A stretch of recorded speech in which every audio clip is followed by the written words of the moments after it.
Découvrez le Géant, le tout nouveau pari de LeTurf et Genibet.fr. Trouvez un cheval placé dans toutes les courses de la Réunion du Géant et c'est gagné. Avec le Géant, tous placés pour gagner.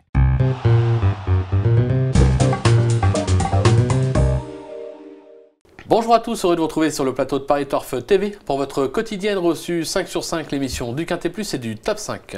Pour m'accompagner aujourd'hui, j'ai le plaisir de recevoir Laurent Notariani. Bonjour Laurent. Bonjour Philippe, bonjour à tous. Laurent, direction Vincennes ce samedi, le prix du Tréport, une épreuve pour 5 à 10 ans sur 2700 mètres grande piste, une superbe course, un duel à deux annoncé. En effet, on nous propose vraiment un événement entre guillemets de gala pour ce samedi à Vincennes, le prix du Tréport, 14 concurrents, les 2700 mètres de la grande piste et comme vous l'avez dit, donc 2 chevaux qui se détachent au papier, donc un Viking et une Suédoise on va dire. On ne sait jamais comment ça peut tourner. Duel annoncé, mais pourtant j'ai une petite préférence entre les deux, je vous dis la vérité. Ah, on va voir ça tout de suite avec votre sélection, Laurent. Et bien donc en pole position, je vous conseille le numéro 6, Viking Blue, ensuite le 13, Your Highness, le 3, Valco Genila, le 8, Tellement Haut Fort, le 14, Teatro, le 4, Amazon AM, le 9, Truman DRP et enfin le 11, Black d'Avril. Allez, on rebondit sur votre favori, le numéro 6, Viking Blue. Le cheval a remporté pas moins de 5 succès cet hiver à Vincennes. Il reste sur une bonne... Selon comme on a vu la course, 2e place, c'était dans le GNT à Marseille. Pour moi, elle n'est pas bonne, mais bon, il paraît qu'elle n'est pas si mauvaise que ça. Sur ces terres, et même sans Dominique Lochneux, on est obligé de le placer aussi haut. On est obligé de le passer certainement en tête. Alors pourquoi? Moi, je fais partie de ceux qui, au contraire, ont apprécié cette prestation marseillaise à Borély dans le GNT parce que c'est un concurrent quand même qui a dû faire beaucoup d'efforts pour arriver devant les tribunes. C'est vrai qu'il a contourné tout le monde. Après, il était devant et il s'est usé. Donc, il a dû laisser passer Vanille du Dollar qui a gagné ce jour-là. Mais je vous conseille quand même vraiment de le racheter. Pour moi, c'est pas un échec. C'est un concurrent qui a quand même gagné, qui a remporté 10 courses entre, je crois, si je ne me trompe pas, entre juin 2015 et janvier 2016. C'était un véritable rouleau compresseur qui a déjà gagné plusieurs fois sur les 2700 mètres de la grande piste en trottant sous le pied de 1,13 2 ou 3 fois. Donc là, Eric Raffin lui sera associé pour la première fois, Dominique Lochneux n'étant pas disponible. Je pense vraiment qu'il y a du rachat dans l'air. Oui, non, mais c'est clair, je vous taquinais un petit peu. Mais bon, je m'attendais à le voir gagner à Marseille, c'est tout. Et il fallait que je rebondisse. Exactement, c'est logique. On va passer au numéro 13, Your Highness. Elle reste sur 4 succès consécutifs, notamment un. Dans le prix de Brest, on va le voir sur 2850 mètres. Sur cette perf-là, c'est l'opposante directe à Viking Blue. C'est l'opposante directe, elle possède indéniablement pas mal de classes, elle s'est placée au niveau groupe 2 et au niveau groupe 1 dans son pays d'origine, à savoir la Suède. Depuis qu'elle est arrivée chez Fabrice Soulois, c'est de mieux en mieux. Comme vous l'avez dit, elle reste sur 4 succès, elle affiche un superbe 6 sur 6 sur la Cendrée de Vincennes avec 5 succès à la clé. La grande piste, elle connaît par cœur. Moi, je pense vraiment qu'elle s'annonce redoutable, d'autant qu'elle a pris, je crois qu'elle a pris un petit peu de fraîcheur. Elle fait une petite rentrée, ce qui va certainement jouer en sa faveur, d'autant plus qu'elle est pieds nus d'entrée de jeu. Je pense incontournable. Et un beau duel. On va voir ce qu'en pense Franck Nivard, puisque Christophe Meyer a été à sa rencontre. On l'écoute. Franck Nivard voudrait une fois de plus Your Highness. C'est l'une des révélations du meeting d'hiver. C'est vrai qu'elle a fait un super hiver, c'est une sacrée jument, elle a gagné 4 ou 5 dans l'hiver. Donc c'est pas donné à tout le monde. Et la jument est restée bien, apparemment elle est très bien à l'entraînement. C'est encore une bonne course, un bon engagement, elle est bien placée sur ce qu'elle vient de faire. Normalement c'est encore une première chance. Bon, il y a Viking Blue. C'est vrai qu'il y a Viking Blue. On est sûr qu'il va y avoir du train.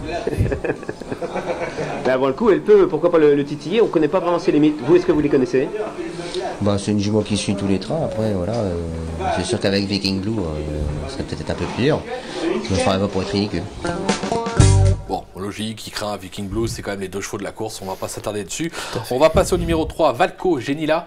On va oublier son récent faux pas, il n'a plus à faire ses preuves à ce niveau et sur ce parcours, comme l'atteste son succès dans le prix de Château-Renard en février dernier. On va le voir devant, méchant comme on dit, et jusqu'au bout, tranquille. Il suffit de voir ça pour se rendre compte de quoi il est capable sur la Cendrée de Vincennes. C'est un concurrent le dernier coup dans le prix Jean Cabrol, il faisait partie des favoris. Et malheureusement, les premiers mètres de course se sont mal passés. Il a dû s'enlever avant l'entrée du premier tournant. Maintenant, on ne va vraiment pas le condamner là-dessus. C'est un concurrent qui connaît la grande piste de Vincennes par cœur. On va dire en plus que Sébastien Garato, son mentor, remet son titre en jeu puisqu'il avait gagné l'année dernière avec Ustinov du Vivier. Là, comme vous l'avez vu, On va rappeler aussi dans le prix Émile Alex Courbois, c'est une course dans laquelle je vais citer un petit peu plus tard. Il a conclu 3e dans un très très bon style. C'est un concurrent qu'il faut acheter sans hésiter dans un lot comme ça. Il a une première chance. Oui, c'est clair, c'est logique. J'ai presque envie de dire qu'on a le tiercé. L'orgue, je sais pas, mais on a le tiercé. commencer avec le 6, le 13, le 3. On passe au 8, Tellement au fort. Elle vient de renouer avec le succès, avec la manière sur ce parcours.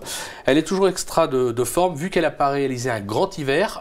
On s'en méfie, hein? Ben, on va s'en méfier. Ben, c'est justement donc, ce fameux prix Émile Alix Courbois que je viens de citer, qu'elle a remporté à la cote de 50 contre 1. Elle n'était pas attendue à pareille fête et même son mentor il s'est révélé quand même un petit peu surpris. Donc Christian Bijon s'est révélé un petit peu surpris de sa prestation, mais on voit que vraiment elle est sur la bonne voie. Elle a elle aussi repris un petit peu de fraîcheur. Elle a fait un petit mois de repos et on va préciser qu'elle est déférée des 4 pieds et 8 de ses 12 victoires ont été acquises sans ses ballerines. Je pense que c'est une concurrente voilà, sur cette fameuse performance que nous donne citer. En plus vraiment elle a été très courageuse, elle n'a rien lâché dans le parcours. Voilà, c'est. Pour une place, ça peut être amusant. Ah oui, pour une place, tout à fait. Je pense pas pour la victoire, mais pour une place. Une Bijon peut cacher un Bijon avec le 14 Teatro. C'est le deuxième atout donc de la famille Bijon qui sait lire et écrire sur cette piste. Il est aussi performant à l'attelé que sous la selle. Lui aussi mérite crédit s'il a le bon parcours. Ben voilà, lui, on va dire que c'est un concurrent qui est d'ailleurs beaucoup plus régulier que sa compagne de boxe. Il est plus sorti des 5 premiers depuis novembre 2015. C'est un concurrent, comme vous l'avez dit, qui alterne les 2 spécialités du trot avec beaucoup de régularité. Il est plutôt bien engagé, c'est le plus riche du lot. Et on va préciser aussi voilà, que 6 de ces 10 victoires ont été acquis sur les 2700 mètres de la grande piste. C'est un concurrent qui donne toujours le meilleur de lui-même. Il a aussi repris, comme la plupart des membres de l'écurie Bijon, en vue des beaux jours, un petit peu de fraîcheur. Il fait partie des bonnes chances, tout à fait. Pour une place. Oui. Je le répète, plutôt pour une place, les Bijons, que pour la victoire. Laurent, merci pour toutes ces informations. On va se quitter avec une petite pépite dans la 6e, je crois. Bon, vous n'avez pas pris de risque. Hein. Non, j'ai pas pris de risque. On va dire que cette fois, ce sera 2 ou 3 contre 1. Et encore, je crois que je suis généreux. Dans la 6e épreuve, le cheval qui portera le numéro 8 et qui s'appelle Call Me Keeper. Il suffit de se référer à sa musique pour se rendre compte de quoi il est capable. Il a une réussite de 5 sur 6 à Vincennes, donc 4 succès. Alors, ce qui va être amusant de voir, c'est que c'est la première fois qu'il va être tenté derrière la voiture à Vincennes. On va voir ce que ça peut être maintenant, vu que c'est un Suédois d'origine. Les départs avec Autostar, ça ne lui fait pas peur. Il en a l'habitude.